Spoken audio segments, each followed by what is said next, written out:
I'll be trading crypto. So, have you ever wondered about real estate and the market and how things are coming and going, buyers and sellers doing, how interest rates are going, how full time real estate investors are staying in the business? Well, this is your Sunday dinner with Dan and Chris. Every Sunday, we come on just to talk to you about what we're doing in the business and how we're maintaining our cash flow, our acquisitions, our dispositions, and we want to help you do the same. So, I'm Chris Haskins. I will be your co pilot tonight. I'm here with my friend, mentor, colleague, Dan Borrero. What's up, Dan? What's going on? Man, I'm on top of the world, brother.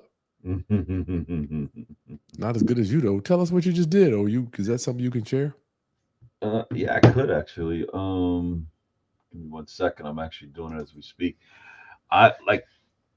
I want. I think what's going on, bro, is creating some serious disruption in the market. And right before we got on, hence one of the reasons, because I was just doing some stock trade. I was just doing some trading with crypto. Mhm. Sold a shitload of XRP and Bitcoin, but I'm buying back in at a stop order with a limited order. What does Now, that mean?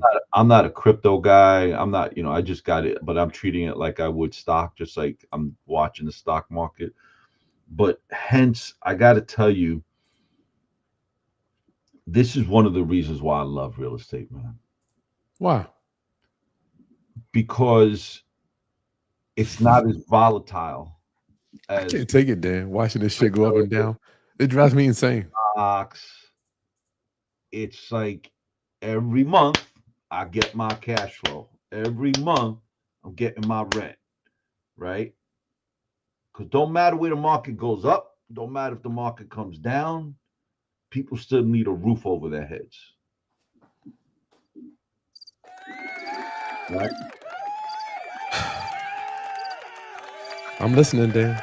So, and this hence the reason why I do real estate. I don't mind this crypto thing. I think we should all do it. But I'm like, everybody ain't built for it. Just like everybody ain't built for real estate. No, no. So we're taking your calls. First of all, round up, homies. Let me know where you at. Get your name in the chat and your city, please. Let me know where you coming in from. Dan and I still have the early registration open for the Ultimate Landlord Survival Guide. Dan, the book is in. I'm gonna have my book's not nearly as halfway thick as that. Dan has put all Yes, his secrets in there. book is in 137 pages of a workbook for this class that's coming up. Good God. 137 pages of this workbook right here, guys. I want y'all to understand that you can do the pretty real estate business or you can do the ugly one. It's completely up to you. And neither one is good or bad, right or wrong. But we are here just to give you some options. Isn't it good to have options in real estate, Dan? Loving it. So it's always best, even when you do a flip, it's always best to have multiple ways to dispose of it. It's always best to have multiple lenders. It's always best to have multiple contractors because that is how you stay in the business for a long time. Dan, tell them how many contractors you've been through just in the Well, last few bro, years. if I don't know. In the last, like what? Let's say 5 years. Actually, I've been really good. I've been really fortunate in the last 5 years. I would say maybe three, four. But before that, hundreds, hundreds, Hundreds. I need hundreds. y'all to understand Dan is in the business, both of us. These guys come and go. And that's why you got to have multiple people. That my mentor says the only thing that I want you to have the number one in is with your wife. That's the only thing I want you to have. Tyler, good evening. Appreciate you passing on the knowledge to my wife this weekend. Oh, somebody came to one of my real estate, my flips. Tyler, okay, cool. Yep, I'll be talking to you this week. It's an honor, brother. It's an honor. So, Dan, I wanted to. Oh, let me bring the number up. We're gonna answer you guys' phone calls. Dan's obviously gonna be getting off to go trade crypto, but Dan, I want to talk to Not you. only to trade crypto, I'm putting in orders for tomorrow's stock market. Apparently the market's opened up already, and it's a down. Like it's expected to be down on the opening of about by 1,500 points off the Dow. when do are you following? I know you got some secret weapons. I'm not gonna I, blow I, you up. I, man, I am not. I want everyone here to realize I'm not a financial advisor. I normally suck at this. Me But the too. one thing I know is that every time there is panic in the market, I always buy more, and then I just sit back and wait. Dollar cost averaging. You buy now and you buy some later. Yeah. But I wanted to talk to you, Dan, about this thing that I'm really interested about. Your brother opened my mind. Realtor fees, Mm-hmm. if you don't mind. So Let's ever talk. since 1930s, y'all, I want y'all to understand. Since 1930s, look at this. Then in 1913, I'm sorry, 1913. Then the 20s commission average. Oh, okay, here we go.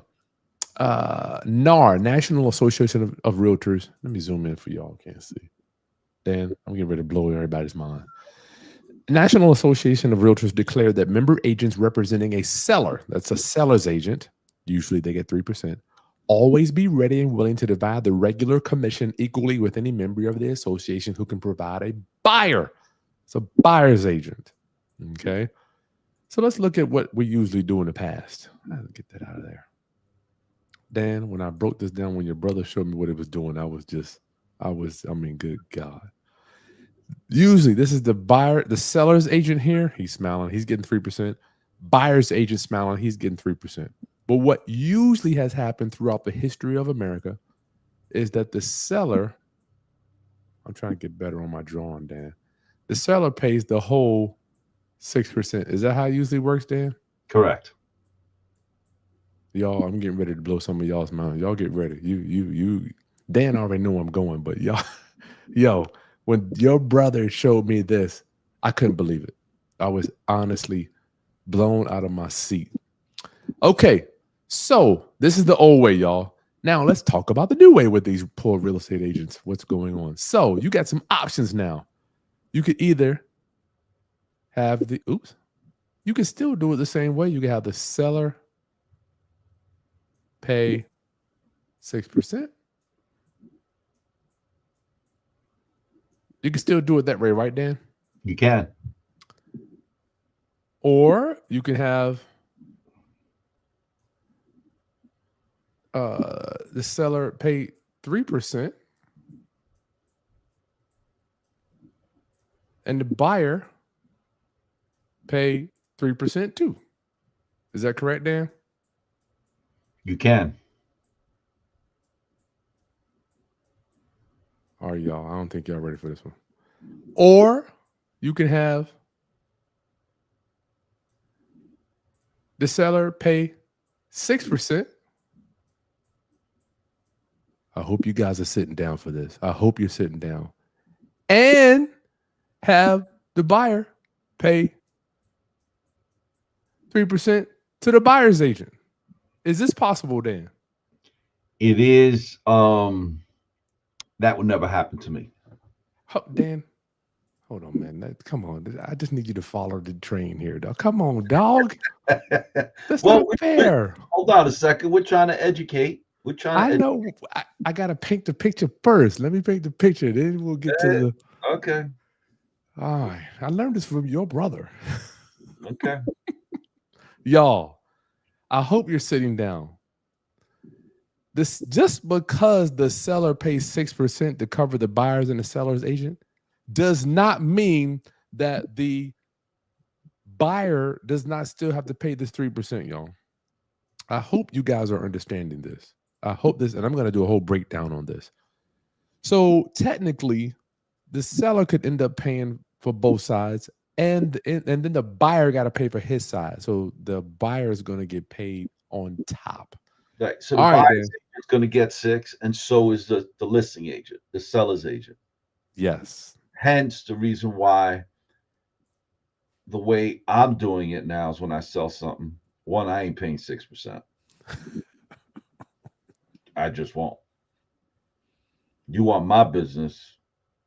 I'm assuming you want uh, a relationship with me. Because if you're going to stick to your 6%, then I know where your mind is that you're a transactional realtor. You're not.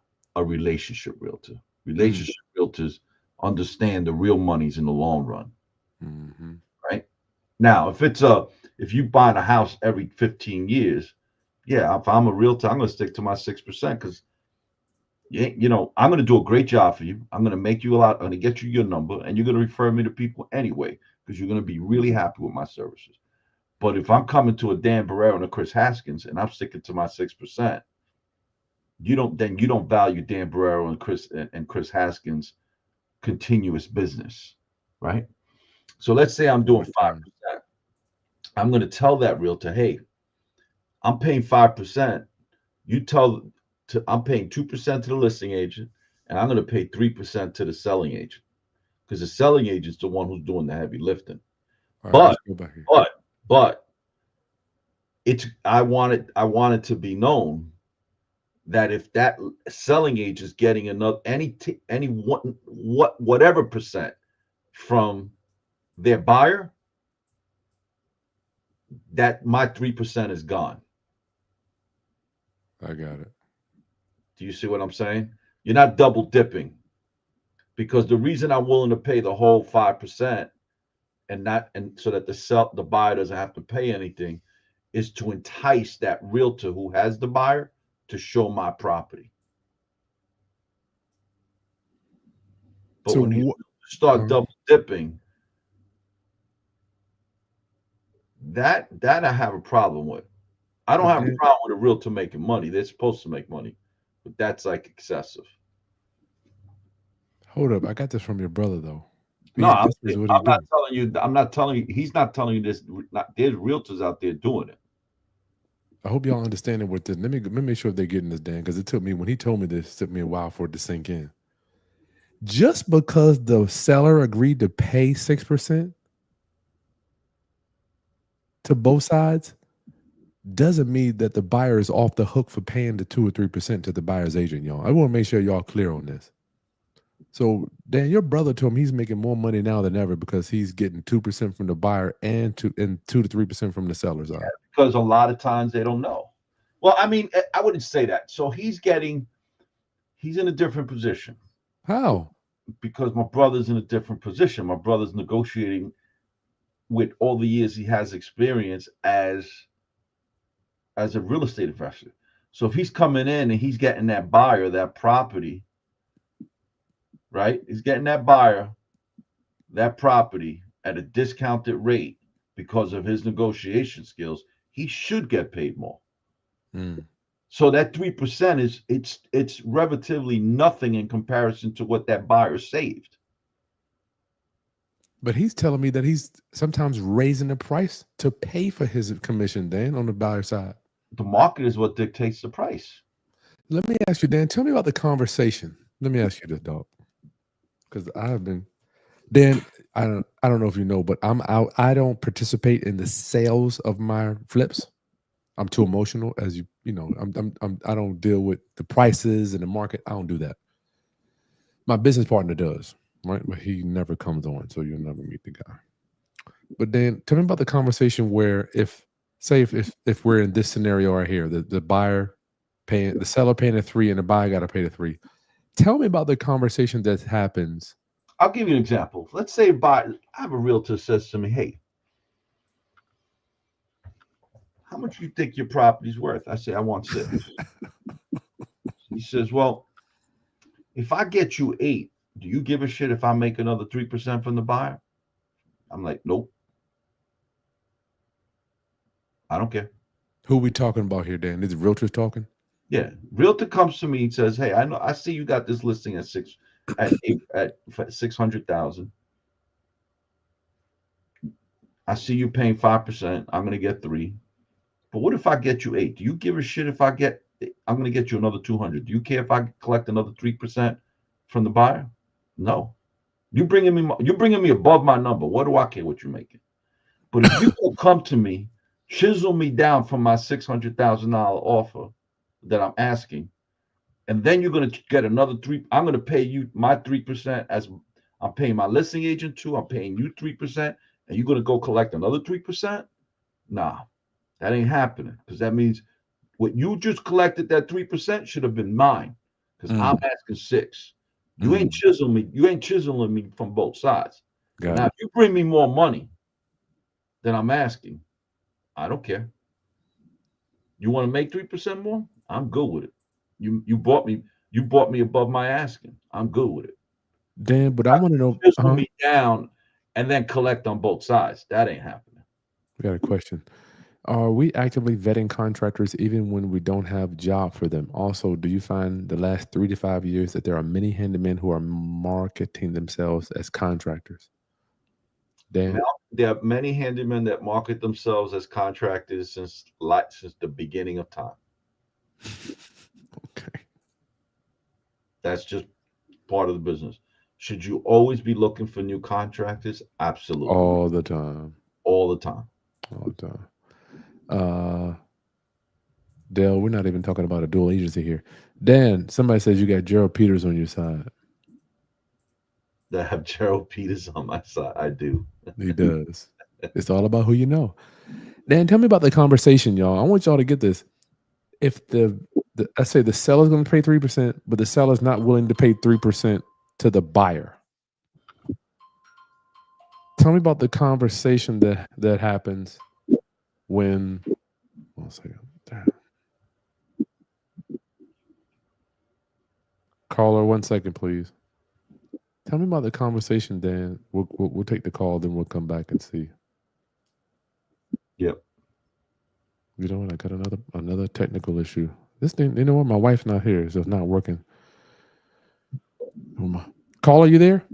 On speaker. Yeah, I'm here. Caller, state your name. Where you calling from, please. Dan, I'll take that question. I'll get back to my question in a minute. All right, State your Devin name. from Where you Jackson, calling? What's your Mississippi. name, brother? Devin, Devin from where? Jackson, Mississippi. Mississippi. Devin, how can we help you, brother? Man, just out of curiosity, man, you kind of spoke about options early on the live, and as we know, real estate gives you numerous amounts of options. Um, um,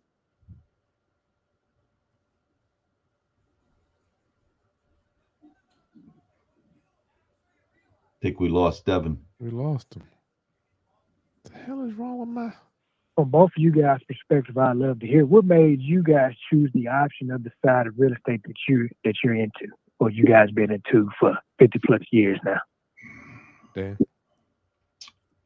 Man, Devin, man, it's funny. I just had this conversation with my mother and my father today. Mm. Um, it's my Give me a little birthday. background on your mother and father, Dan. My parents are about 85. They're my father's 80, going to be 86. My mother's 85. My mother's not in good health, but my father's, for his age, is in decent health.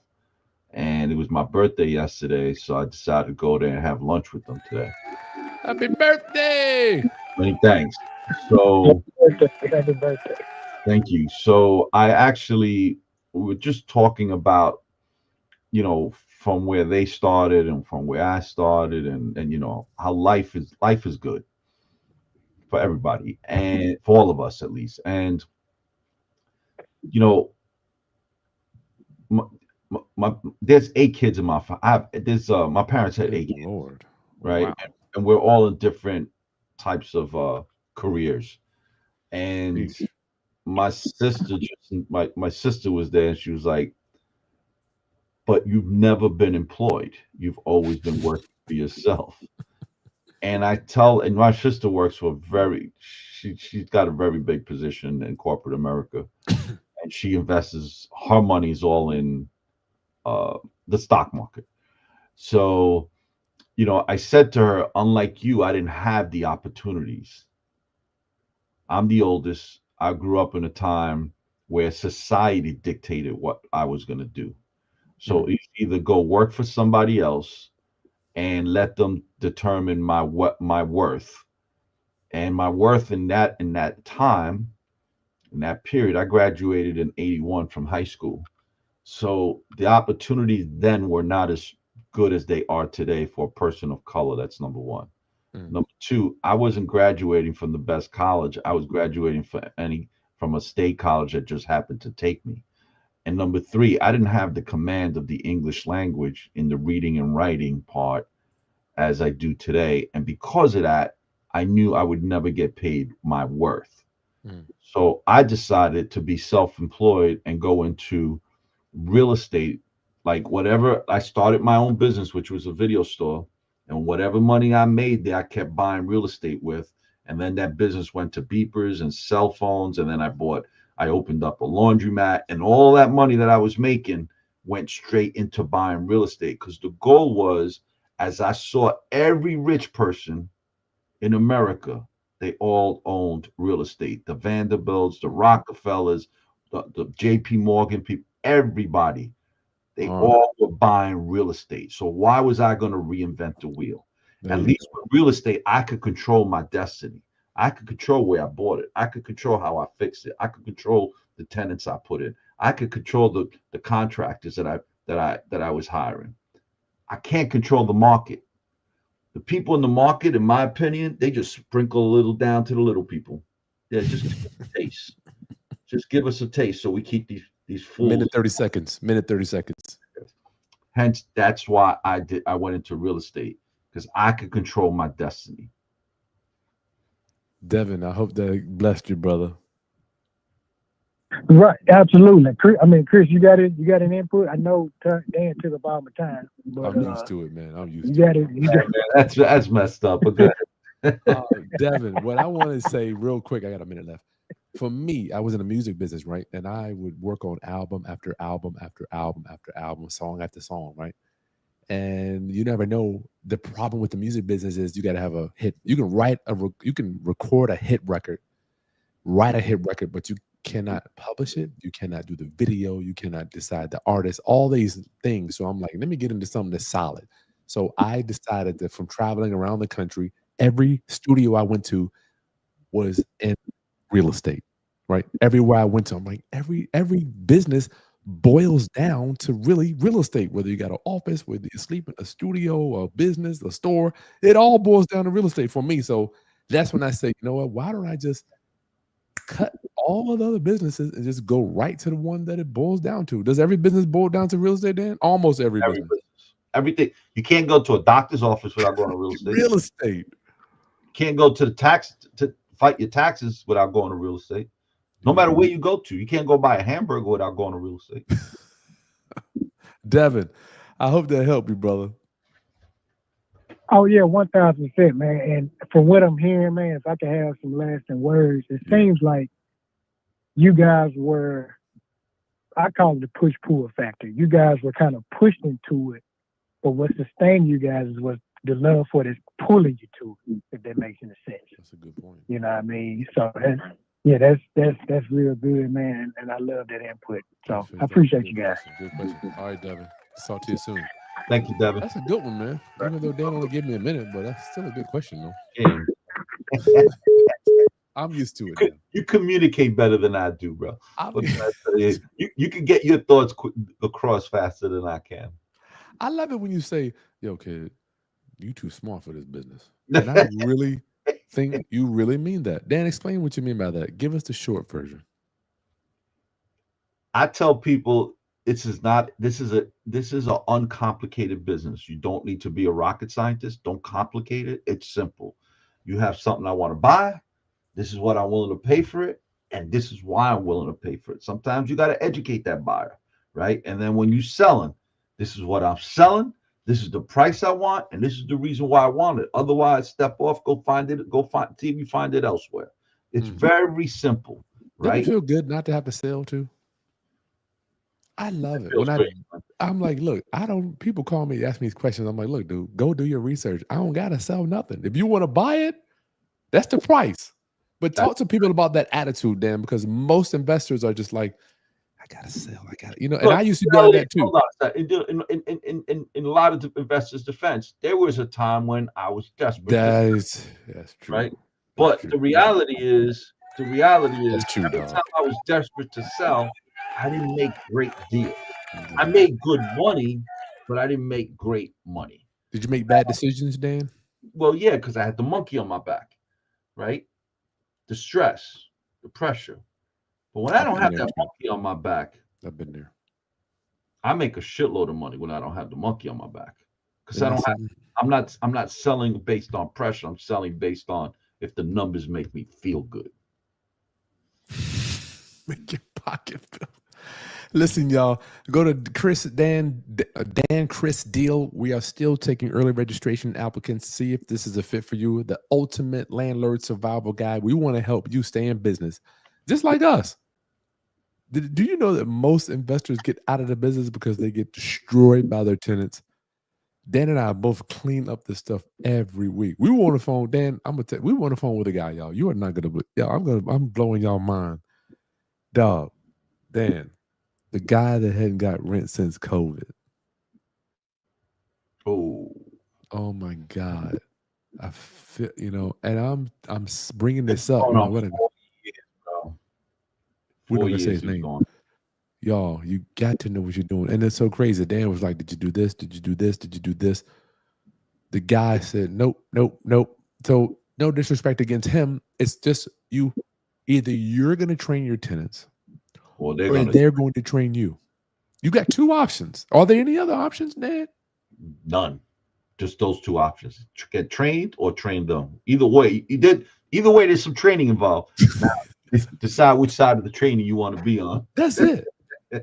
I had to tell people, look, and when people get used to scream at me, Dan, when I was evicting people, I'm like, I had to make a decision. I told my wife, do I want them on the street or do I want to be on the street? That's two questions. I went to bed at night. I'm like, F this from now on. That's because you get emotional, Dan. When I was younger, I don't like putting babies on the street. I put newborn babies. I'm not proud of it. I'm not I proud of gotta it. tell you the truth, man. I remember my first eviction. Marshall comes up. These were two sisters, and they beat me up, man. The It was, ladies. it was smacking me up like if I was a bitch. Like, get out of here with that. That shit ain't gonna work like that, right? It was beating me up. So, it took me almost 2 years to get them out. This was New York City, right? They beating me up every which way up, man. They were bitch smacking me. So, um, and you know what? I ain't gonna lie to you, man. To this day, I remember their names vividly. And I will, if I ever saw them in the street, I thank them because they schooled me. I learned. They taught me so much. So when the marshal came, one of the sisters was there with the boyfriend and one of the two kids that was in the house. And the marshal says, "You got 5 minutes to take what you want, and then you got 30 days to come pick up the rest." Like, I like that, Dan. so I'm just standing there and he's talking all kinds of smack, how you gonna get me in the street, or like, how can I do this to his kid, and Mm-hmm. whole thing. And I'm just standing there and I'm walking through the apartment and the apartment smells. The place is like it's like they're filthy people. And I'm thinking to It's myself, got that flat smell, that real yeah, flat. he's asking me, how can I do this to his kid? And my question is, how could you have your kid living in this filth? Mm-hmm. How could you put your family in a position to be evicted? You had 2 years to figure this shit out. You could have paid Wow. in 2 years. Wow. How is it that it's my fault that your kid is going into the street? Mm. So it was at that point I remember feeling upset about it. And as I'm watching the kid go down the stairs, but when the marshal says, "You got 5 minutes to take what you want, and you can come back for it in 30 days, the rest," he took his TV and his boombox. Get out of here. He didn't take any of the kids' clothes. The girlfriend took her clothes in a garbage bag. Mm. So let me see if I got this right. You want me to be more concerned for your kid than you, the dad? Got it. Can't help Let's that. You can't help. call it. You can't help that poor mentality. So Dan has been emotional with evictions too. The guy you see on the screen has been real sharpened. You could imagine the blade on the joint on the sharpened block. Yeah, I tell people, listen, in New York City right now, it's 3 years to get rid of it. Dan, why would anybody want to start investing in real estate in New York? Why would they I don't want know. to do that? I have no idea. I But tell we hear it everybody, every day. I We hear tell it every. everybody right now, if you want to buy in New York City, you're crazy. Get out. Don't do it. I hope. I don't think Dan. I don't think people are listening to you. I don't think so either. What is the I own attract? property here, but I bought years ago. I got no mortgages. I could sustain the loss. People coming in now to buy, I said, you insane. What is it? What is it that is luring people? Is it the I don't know if it's the nostalgia? thing. I think I have a lot. I truly believe a lot of it has to say, well, I own a building in Brooklyn, or I own a building in Manhattan. But you ain't making no money. But you ain't making no money, so who gives a shit what you own? You don't own it. The bank owns it, right? And the way I look at it is, I want to just make one more point when it comes to New York City. In New York City right now, it's taking 24 to 36 months on average in Brooklyn to get rid of a tenant. It's in the boroughs, right? It's not in Long Island. I was No, talking no, to no, Dale no, about that. no, no. Long Island is quicker. You I go, mean, it's okay. still difficult, but it's not going to take you that long. All right. So Dale's good. So the point is,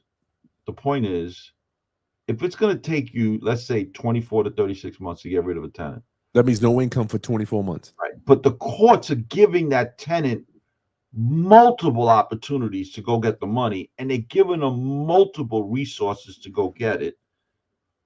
Or you could always just go work for it the old-fashioned way, right? And you can't get your act together to pay your rent in 2 to 3 years. It ain't why is it the landlord's fault when your ass has ended up in the street?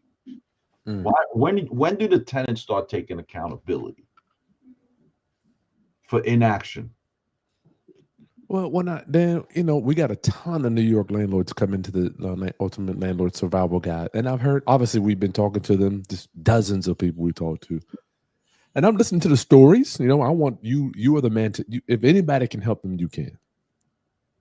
If anybody can help them, but I just want to make sure that we're clear in the future. Let's at least reconsider buying in New York City. Is that where you? Can you at least say that, or no? I'm always telling people do not buy here. All right, y'all. There's nothing wrong with not buying in New York, dog. You do not have to buy there. There's so many other places to buy that, one, is still profitable. Two, where the laws are not favorable towards landlords, but Tenant, at least even on both sides. even on both sides. Y'all, The reason is, look, the court system is there to provide relief to the person who's being injured, right? mm, But this court system in this city does not provide relief to the person being taken advantage of, which is the landlord. Now, God. there are tenants that say, "Hey, but the land." I had somebody today DMing me because of one of my posts. Yeah, well, my landlord sucks. That's why I'm in court with him. I says, "So how long you been in court?" He says, 2 years. I says, "So you haven't paid rent for 2 years?" No, because they don't. He hasn't provided the services. I said, "So let me see if I got this right. It's good enough to live there when you ain't paying, when you don't have to pay, when it's free?" And he's telling me, "Well, I got 2 kids," and I says, and he So turns off the heat. I says, "So you rather live there for free, put your kids through a situation where they could be getting sick because there's no heat, and that's the landlord's fault?" I mean, would you put your kids? Would you stay in a place if it was uninhabitable? I'm gone. Your kids, I'm gone, Dan. I'm gone. right? It's the weirdest shit. And then I'm like, I tell all my residents before you move in, look, if you can't pay, just move. Just move. Why do we gotta go? Dan, why you gotta go to another man to make you move? I never understood that. Again, it's How many properties we own? We got enough. We got enough. We enough to pay the bills. We got enough to pay the bills. we got enough. Jamad, why not go upstate? There you go. Believe it or Upstate. not, my problem is that if I sell, my taxes are killing me. And I would do a 1031, but I haven't found something that's making me as much money as that these properties are making. So one of the things is people are really, I think people are like realtors, like for instance, man, we'll sell that property and I'll get you into a 1031. Yeah, Uh, right. So now the realtor's going to make 2 commissions, right? But I got my properties running like spectacular, tip top shape. Chris has been to them. They're in tip top shape. I got great tenants because of my vetting process. Hey, which we're more than willing to show you how to do it at the Ultimate Landlord Survival Guide, right? Woo-hoo. So why am I gonna let go of this that I've got running like a fine oil machine to go buy something bigger, Unknown. deal with those bullshit tenants, Unknown. get them And out to and that? you don't know what hidden problems you're gonna. There's always gonna be a problem you don't know about. I tell people all the time, bigger is not always better. Bigger's not better. More is not always better. In fact, Dan, let me ask you. I am at the well, now that I'm almost 50, I think less is better. Less is more. I love that concept. Less is more, y'all. I tell people straight up. I met a guy once at a conference, an event. It wasn't a conference, it was an event, and comes up to me. He recognized when he's really proud of himself. He's $30,000. He's got almost 300 doors, and he's ramping up. Mm. I said, bro, proud of you, bro. You're doing great. So my brother looks at me after the guy walks away. He said, but why would you tell him that? I said, because he wasn't ready to hear the message. His mind wasn't in the right mindset. Mm-hmm. So I'll give you an example. I have a property in Park Slope, Brooklyn. It's got 4 apartments, 2 stores. I'm pulling 28,000 a month out of that. Y'all call in real quick. Hurry up. We only got a few more minutes. 28,000, guys, that I'm pulling out of that property. Cash flow, positive cash flow. 28. Dan, that's more than like 10 houses, dog. Right. 28,000 from 6 doors. He's pulling 30,000 after his debt services from almost 300 doors. He didn't tell me exactly the exact number. So my brother says, "But why didn't you tell him those numbers are horrible?" Because he wasn't ready to hear it. You saw how he approached me with his body language alone. He's feeling good. He's feeling too good. He wasn't ready to hear the truth. And the truth is that bigger is not always better. More is not always better. I'd rather have less doors with a higher cash flow than having more doors with a lower cash flow. I tried that, Dan. Dan, Brian Gerber wants to know, can you explain rent control very quickly? Let me get you out of here. Oh, Brian, he knows what rent control is. Well, maybe not. Well, he does. He does. I don't know what it is. Brian. That guy has a lot of Oh, doors. he says rent control versus rent stabilized. Rent control doors and rent stabilized doors, I don't own. I've never owned. I will never own them. And in 2019 in New York City, rent stabilized and rent controlled landlords got hit even harder with ridiculous laws against them.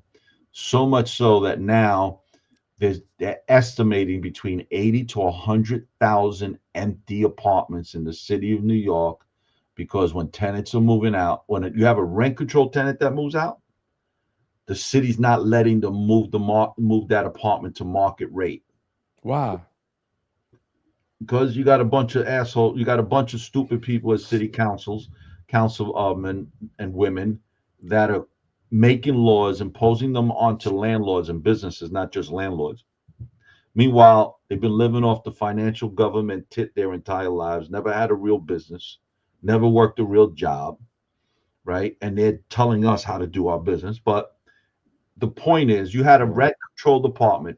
I think if I recollect correctly, rent control came out right before 1975. So there are people, for example, a relative of mine has a property in Fifth Avenue in Brooklyn. The average rent for those apartments is $4,000 a month, between $3,500 and $4,000 a month. And he's got a rent control department living in caller. 1 second, caller. In that building for $160 a month. And he can't do anything about it. The government doesn't allow you to raise the rent. They dictate and they tell you could raise it 2% or 3% like that. Why would I want to keep buying over there, Dan? Help me. Why would anybody buy a rent stabilized building? Because the government. So now, the way it used to be when they could transfer that apartment to 3 generations. So she's the Hold up, second dog. generation. You talking about your daughter? I can pass this rent on to my kid, dog. Right. So now it costs more than $160 for the heat and the hot water Water. and the maintenance for that apartment. Let's take this question real quick, then we'll finish that up. Caller, state your name. Where you calling from? This is Jamal, man. How y'all doing? How are you? Jamon, what up, bro? Yeah. What's going on, man? You know, I had to call and listen to my guys tell their war stories, man. You know, I had to listen to the war stories, man. Where are you? I got to put on the thing. No, I'm down in Georgia. I'm in West Georgia. I'm in Douglas County. All right, cool. Jamon, what you got? Man, I just like I was saying, I was talking to Darlene in the chat. I was just saying, like I do micro mapping. So I was telling folks for years, because like I said, I've never been to New York, and I always hear the war story. NYC is different from upstate. It was like I just know why people don't go upstate, because I know with Albany, New York, they've been having a mini Silicon Valley going for years up there. And you know, they do a lot of building up there in Syracuse and Rochester is slowly taking off. Also as well, like you don't want to go to New York. Like you don't want to buy New York, Delaware, right? Fire sale up there in Delaware. People are in Delaware for whatever reason. And you can't go wrong in West Virginia right now. You know, I mean, you could buy like land for dirt cheap up in West Virginia. You know. So like you say, it's places up there to buy if you really want to look, you know. Why do you think like I say, why do you think people stay in New York, Jamal? What are they insane? Well, put it like this. I'm gonna put it like this. No different than ATL. I like the glitz and the glamour. Everybody's favorite celebrity. I want to own something here. Like ATL is a blank show, right? And I've been telling folks that for the last 2 years what was coming to Atlanta. I was laughing. Like out the top 15 metros in Georgia right now, Atlanta's not even in the top. I can give you 5 cities alone that are outperforming Atlanta right now. And all the being spent outside of Atlanta for a reason. It's been like that for the last 2.5 years. Prestige. But you tell these folks in Atlanta that you can't tell these folks in Atlanta that you don't know what you like. You don't know what you're talking about. Yeah, so Prestige. You know. Listen, that's what it is. That do with prestige. Say that again, Dan. A lot of it has to do with prestige. I believe you. Yeah.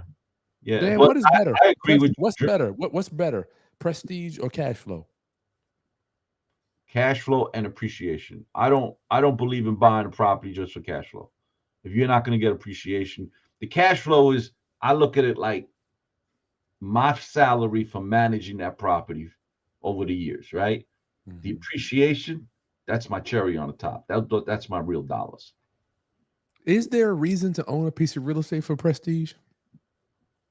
I mean, not in my opinion, but man, you know, it's all a matter of personality. It's like, I'm not the guy who drives around in a BMW or Mercedes because I'm looking for prestige. I don't go buy Range Rovers. You know, I was the guy driving a Honda Accord for how many years? You know what's so weird? You know what's so crazy to me? The guys that drive the regular cars are the guys that last the longest. Do you notice that? Yeah, agree. They last the longest, dog. Go ahead, Jamal. Anything else? You got 2 minutes. Nah, man, I just want to say, I gotta call in and show my love to you. You know, I rock with y'all, man. Like I said, I love the war stories on a Sunday, man. War stories. Fired up for the war, man. Nah, man, that's all I got, man. I'm gonna hang up, man. Catch my call in. I just wanted to throw my 2 cents in real quick. Peace, my brother. Thanks for calling. Thank you, brother. All right, peace. Bye-bye. That's it, Dan. We made it. Listen, if you're a landlord and you're not getting your rent on time each and every month, just go to danchrisdeal.com. Dan has put together an unbelievable training for traditional rent landlords, which I don't know why you would want to be one. And I have put together an amazing training. We're both talking to each other like, man, it's going to be some good stuff for people that want to deal with the government and they want to do lease option creative. So, Dan, let me ask you this. I just collected a large down payment, and I'm getting a monthly payment on a house that I did nothing to. Dan, I don't know, man. What is it that makes people not want to do creative real estate and sell on lease option and It's contract. something that's not. It's not of a normal concept, and it takes some time to wrap people for their heads to wrap around. Yeah, but neither is being a millionaire is not a normal concept. I think it is. It's just you. No, for everyone. Think about this. If you're a teacher, Call a in hold 1 second. New York or any major metropolitan area, when you retire 25 years from now, you're a millionaire. Let's say you're getting that check for $8 grand a month, $10 grand a month from your pension.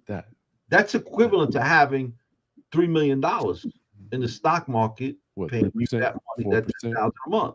So you could go work for the government, retire in 25 years. You got your pensions makes you a millionaire.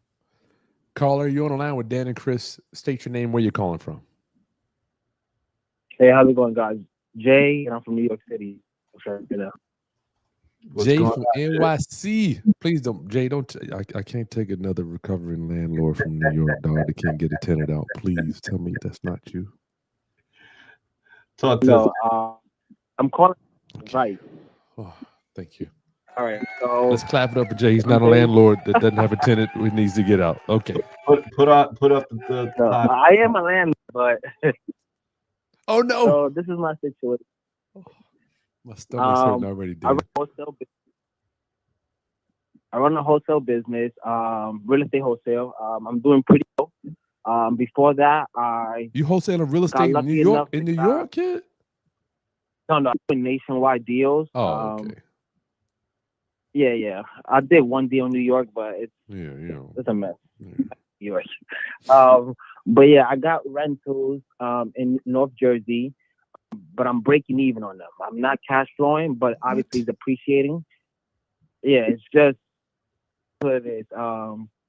I got a bunch of duplexes. The reason you're not cash flowing is because you overpaid or your financing is too high. You didn't put any money down. Why are you not cash flowing? I overpaid during the pandemic.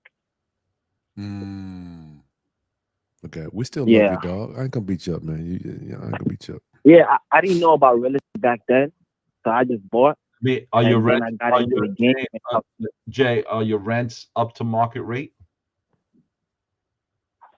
For I got 7 properties. For 2 of them it is. The other ones is not.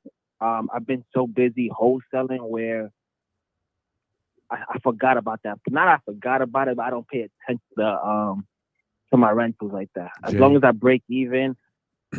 Jay, it's the little monthly cash flows that are going to eat you alive and going to keep you working for the man. Your rental properties are like the man, right? You're not thinking about them, but every month. Dan, let's ask the boss. Dan, is this true?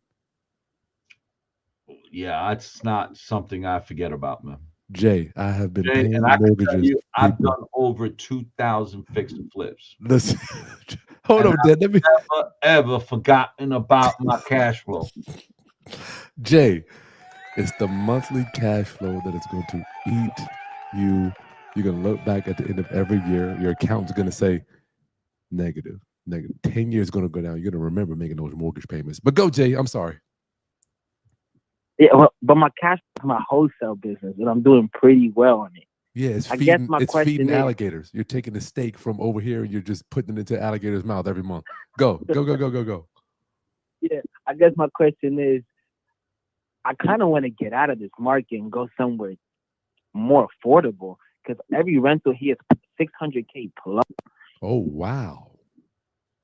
Well, Dan Borrero doesn't even buy there, so I don't even know. No. I buy in Jersey. I do buy in Jersey. He said North Jersey. He said North Jersey. North Jersey ain't too bad. I'm in Hudson County. No, he's in a good area if he's North Jersey. With a lot of buy with cash, Dan, or to buy with debt? You can still buy. I know a lot of people buying in North Jersey with debt, but they're buying it at the right number. Oh, discount. At a discount, yeah. Well, not even at a discount. You just have to buy it at the right number.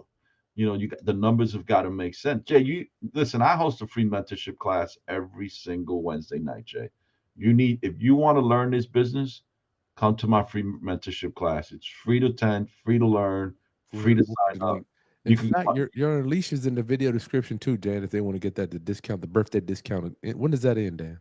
So I I'm giving a birthday. My birthday was yesterday, guys. Let me see some happy birthdays. Pause this. And the mentorship unleashes $695 for the year. It's the recording of every single one of my classes, and if you miss a class, you could, it's going to be up there within a couple of days. I've got 137 classes, 137 classes I've done, and this is something that I recommend everybody should get because it's only $295 for the year, and you also get my deal analyzer in there, my calculator, everything. But the most important thing is that you could actually be driving to work, going to look at property, going to the gym, and listening to the class and learning, right? Or you could watch it and take notes, whatever you want to do. But the point is, you could buy in North Jersey. Yeah, is it getting pricier? Absolutely. But remember something, that today's price is tomorrow's bargain. The 600,000 that you're paying today, 5 years from now is going to be 900. Then you're going to say to yourself, damn, I wish I bought it at 6. Think about that today's price is tomorrow's bargain. Yeah, but North Jersey's so hot that it's hard to get the asking. When he asks for 600, you're probably buying it at 670. Like okay. Well, listen, the reality is this, man. You stick to your numbers. You're gonna. This is the deal. Yeah. It's like wholesaling, right? He wholesaling already, though. Right. It's like wholesaling, bro. It's like wholesaling. Think about this. How many offers you got to place before you get a contract, a wholesale deal? On average. How many what? How many offers do you make? How many offers, Jay? How many offers do you make on wholesale to get wholesale deals before you get one? 20 leads, maybe. 20 leads to get a one contract. Yeah. 20 leads. So now you got, how many offers have you put out in North Jersey that you're saying that you haven't gotten any deals? I don't. Yeah. I didn't get any deals through on my wholesale business in North Jersey. Everything has been like through the MLS. Right. So what I tell people is this, man, how can you possibly ever get any? Like somebody said to me, man, I put out 5 offers and I still didn't get anything. I said, 5 offers last week? And they said, no, 5 offers in a year. I said, well, why would you get anything? Hold on, Dan. Jay, why aren't you using the same marketing system to pull leads to get discount houses in North Jersey? No, because I bought my rentals before I got into wholesaling. This is what got me into wholesaling, because I knew that I was buying wrong. But I never sold my rental. I got into it before. So then I just started breaking even. I was like, as long as I'm appreciating, I can sell later on, and then let me look for a secondary market where I can dominate. Like, just buy a bunch of rentals at the right price. Jay, I want to point something out to you before we lose time. Yeah, before you start to go buy property elsewhere, you gotta take care of home. Before you start buying property elsewhere, you better sharpen up your managerial skills on managing your properties. Yeah. Right. If you don't have the skill set to manage and maximize the potential profits in the existing rentals you have no business looking elsewhere, or for that matter, buying more property. You need to buckle down. You need to buckle down, learn the skill sets that you need with the existing properties you have, maximize those potential profits, minimize your tenant turnover, increase your net profits and your net cash flow.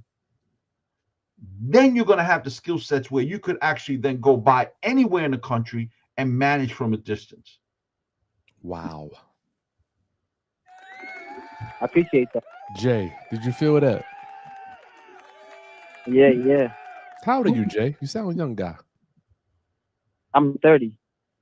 Bro, me and Dan have underwear older than you.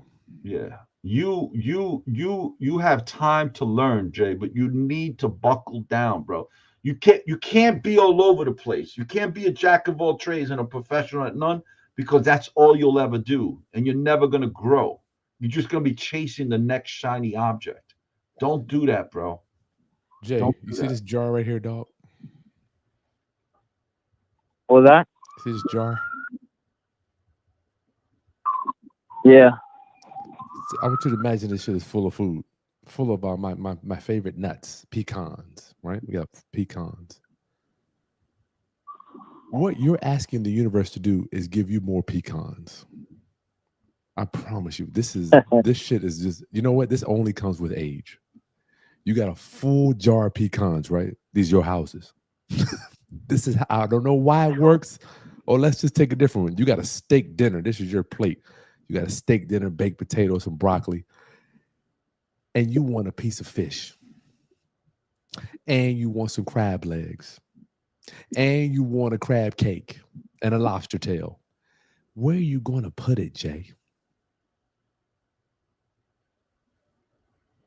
Oop, I lose him. Jay, we love you. I'll see you Wednesday. You have to take care. Dan, this is some wisdom. It comes with time. You have to take care of your stuff first, and then guess what's going to happen, Jay? Your plate is going to grow, and then you can put that lobster tail over here.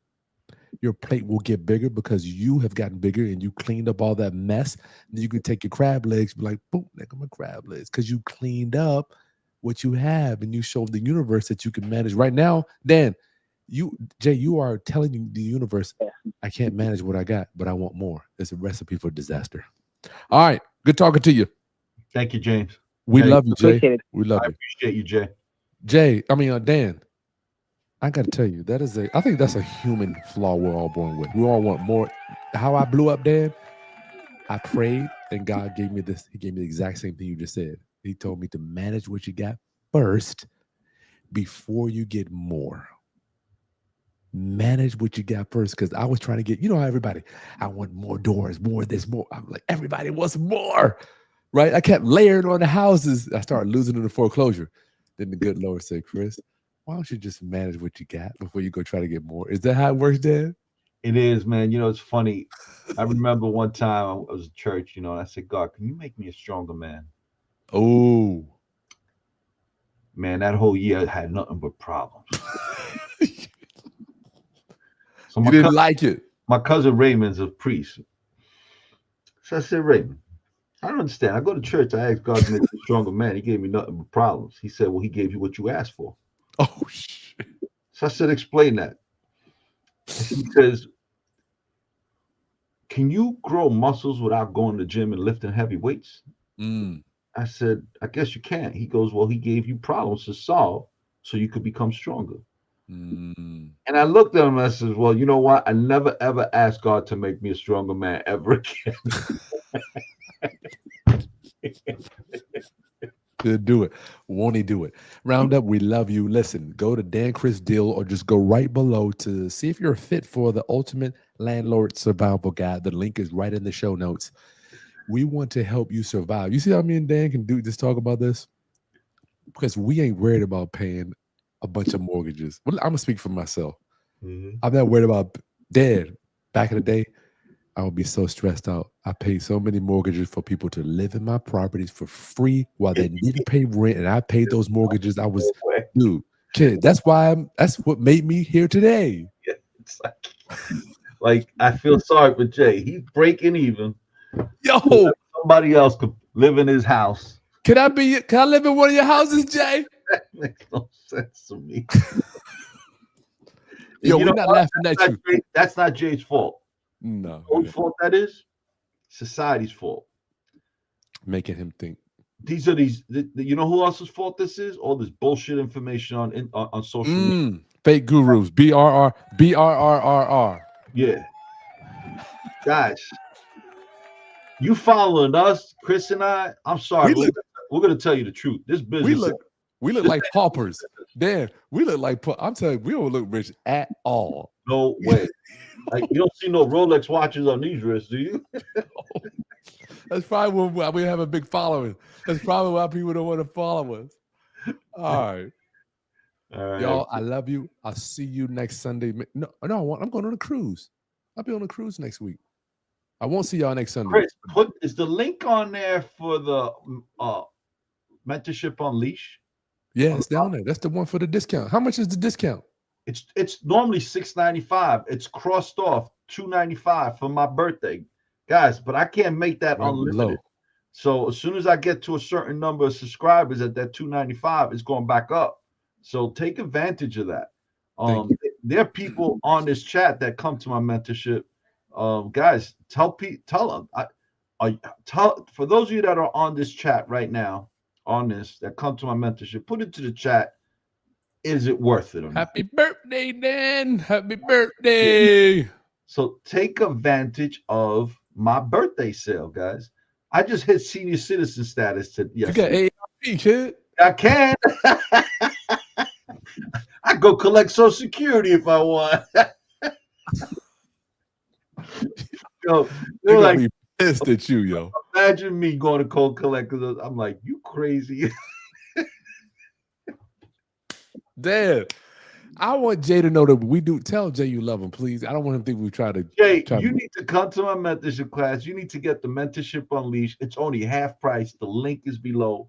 Jump on that. Jay needs that yesterday. You know what, Dad? My gut wrenches when somebody says, "I don't need the cash flow. I'm just paying it." You know, they think that that's like okay. Look at everybody putting that it's worth it. Look, membership is A+. Come on, guys. The links in the video description, right low. You want to learn this business from real estate investors? You need to get real mentorship from somebody that actually does it every single day. I don't make my money, and Chris don't make his money from social media. We make our money doing real estate. Doing deals. All right, I got to get out of here, Dad. It's 9 o'clock. I'll talk to y'all soon. Roundup. I'll be in Jamaica. Where we going? Me and my wife are going to a cruise next week. So y'all stay tuned because I'm going to be sending you pictures and all that stuff. Thanks, Dan. Peace.